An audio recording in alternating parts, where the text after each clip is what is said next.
नमस्कार, मैं हूं आशुतोष अग्निहोत्री। आज सुबह के ब्लॉग में आपका स्वागत है और आज की चर्चा चुनाव से हटकर रिजल्ट पर। चाहे यूपी बोर्ड हो, सीबीएसई बोर्ड हो या फिर बिहार बोर्ड अथवा किसी भी दूसरे राज्य का बोर्ड का एग्जाम हो, जब रिजल्ट आता है तो लोगों में खुशी का इजहार होता ही होता है। आज हमारे यहाँ भानु जी हमारे पास में खड़े हुए, उन्होंने आज मिठाई खिलाई। मिठाई इसलिए खिलाई कि योग गुरु जी के पोते का रिजल्ट आया और बहुत अच्छे नंबर से उसने हाई स्कूल पास किया। जब हम लोगों ने मुंह मीठा किया तो चर्चा चल पड़ी यूपी बोर्ड के उस रिजल्ट के बारे में या 10th के उस रिजल्ट के बारे में जो 90 और 92 के समय में आता था। मैंने हाई स्कूल 96 में किया था और उस समय जब रिजल्ट आया तो अखबार में रिजल्ट आता था, शाम के समय अखबार छप कर आता था और जब रिजल्ट निकलता था लोग अपना फर्स्ट, सेकंड और थर्ड डिवीजन का रिजल्ट देखने के लिए घरों से निकलते थे, हुजूम निकलता था। मेरे साथ में हैं भानु जी। भानु जी नमस्कार, कैसे हैं आप? मिठाई आपने खिलाई, उसका स्वागत है। मैं चाहूंगा कि हमारे दर्शकों को ये बताइए कि जब आपने हाई स्कूल पास किया था और आपका रिजल्ट निकला तो आपने कैसे देखा था? बड़ा बेसब्री से उत्सुकता थी कि हमारा रिजल्ट क्या रहेगा, हमारा रिजल्ट क्या रहेगा। पेपर का हम बहुत देर से इंतजार किए। जब पेपर वाला आया तो हमने उसको रिजल्ट देखा तो मेरी फर्स्ट डिवीजन तो मैं भूला नहीं समाया। घर वालों ने बहुत खुशियाँ लुटाई कि मेरे बेटा ने बहुत अच्छे नंबर से पास हुआ है और खूब मुँह मीठा किया। हमने उसका पेपर वाले का मुँह मीठा किया, गाँव वालों का, पूरे गाँव का मुँह मीठा किया। सब ने हमें आशीर्वाद दिया। मतलब जब रिजल्ट निकल करके आया, अखबार में देखा। मेरे साथ में मेरे एक दूसरे मित्र खड़े हुए हैं, गुप्ता जी। गुप्ता जी, आपने हाई स्कूल कब किया और जब आपको हाई स्कूल में पास होने के बाद में रिजल्ट मिला तो रिजल्ट में पास होने की सूचना कैसे मिली थी और फिर उसने उसने जब रिजल्ट हो गया तो आपने उसको सेलिब्रेट कैसे किया? हम लोग के टाइम में 1986 में मैंने किया था मैट्रिक। उस समय ये इतनी सारी मीडिया या डिजिटल मीडिया नहीं थी। जो भी इंफॉर्मेशन आता था पेपर में ही आता था। और उस समय का अलग ही खुशी थी जब हमने लास्ट एग्ज़ाम दिया। उसमें लगा कि बहुत बड़ा अचीवमेंट मैंने कर लिया है। मेरे सर से जो है बहुत बड़ा बोझ हट गया कि मैंने बोर्ड की परीक्षा दे दी है। और जब रिजल्ट आया और मैंने जो फर्स्ट डिवीजन पास की, जो खुशी की सीमा थी मैं एक्सप्लेन नहीं कर सकता उसको।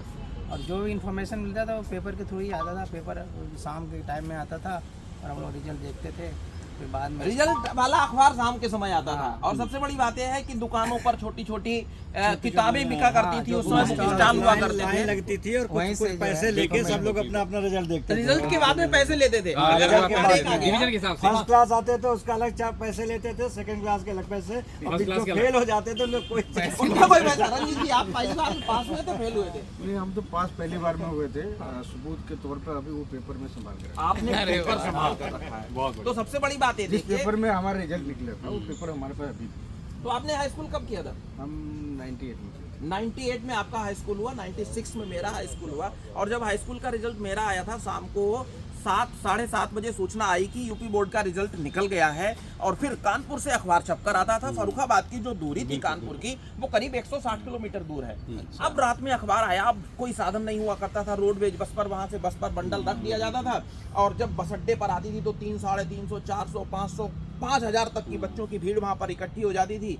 स्टॉल पर दौड़ पड़ते थे। मेरा गांव जो था वो, मैं गुप्ता जी आपको बताऊं, शहर से करीब 24 किलोमीटर की दूरी पर मेरा गांव। और रिजल्ट देखने की इच्छा और माता और पिताजी को ये बताना कि मैं पास हो गया। मैं सेकंड डिवीजन पास हुआ। मैं हाई स्कूल और इंटर मेरा दोनों सेकंड डिवीजन ही रहा। मैं सेकंड डिवीजन का ही स्टूडेंट हमेशा रहा हूँ। हालांकि बाद में बीएड और एमएड किया तो फर्स्ट डिवीजन हो गई। तो उस समय बहुत बढ़िया बात बताऊं मैं आपको भानु भाई, रिजल्ट मेरा आया और रिजल्ट लेने के बाद में जब मैं उसको देख करके मुझे लगा मैं सेकंड डिवीजन पास हो गया। अब मम्मी पापा को सूचना बतानी है। साइकिल हुआ करती थी मेरे पास। रात के 10 बजे मैं साइकिल से निकला घर के लिए। और जब मैं सुबह घर पहुंचा हूँ 2 घंटे 2.5 घंटे साइकिल चला करके सन्नाटे को चीरते हुए, तो पिताजी ने सिर पर हाथ रख के ये नहीं कहा बहुत बढ़िया रिजल्ट आपका आ गया, 100 गाली मिली, दिमाग खराब हो गए तुम्हारे, 24 किलोमीटर दूर तुम चल करके रात में रिजल्ट लेके आ रहे हो। लेकिन वो खुशी अलग थी। और अब तो इंटरनेट का जमाना है, आप क्लिक करिए, साइबर कैफे पे जाइए और अपना रिजल्ट देख लीजिए। खैर, ये चर्चा तो रिजल्ट को लेकर के थी। हम सब लोगों को ये सौभाग्य है कि हम लोगों ने टेलीफोन का युग भी देखा और हम लोग एक एंड्रॉइड अच्छे महंगे मोबाइल भी देखते हैं। हम लोगों ने अखबार में रिजल्ट देखा और हम लोग आज इंटरनेट के युग में भी देखते हैं। हम लोग साइकिल पे पगडंडियों पर भी पढ़े और आज शहर में मेट्रो सिटी में एक शहर में रह रहे हैं, तो ये मौका कम लोगों को मिलता है। खैर रिजल्ट होता है, चाहे वो अखबार में देखा जाए या फिर इंटरनेट पर। हम यही कामना करते हैं कि हमारी जो युवा पीढ़ी है वो अपने बुजुर्गों से, अपनी पीढ़ी से कुछ सीख ले और सफलता की नई ऊंचाइयों को आगे बढ़ते हुए हमेशा पहली सीढ़ी को पार करें, क्योंकि तभी दूसरी सीढ़ी का नंबर आए। नमस्कार।